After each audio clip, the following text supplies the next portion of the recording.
You ask Tiger to solve. This deals with linear equations with one unknown. The final result is x equals 15/7. Let's solve it step by step. Simplify the expression. Multiply the fractions. Break up the fraction. Find the greatest common factor of the numerator and denominator. Factor out and cancel the greatest common factor. Swap sides.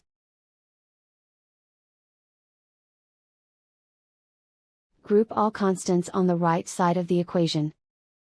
Add 1 to both sides. Simplify the arithmetic.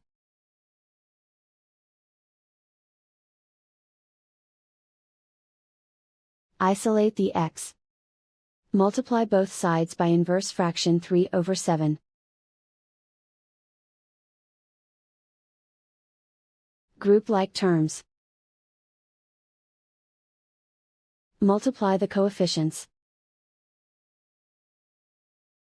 Simplify the fraction. Multiply the fractions. Simplify the arithmetic. And so the final result is x equals 15/7.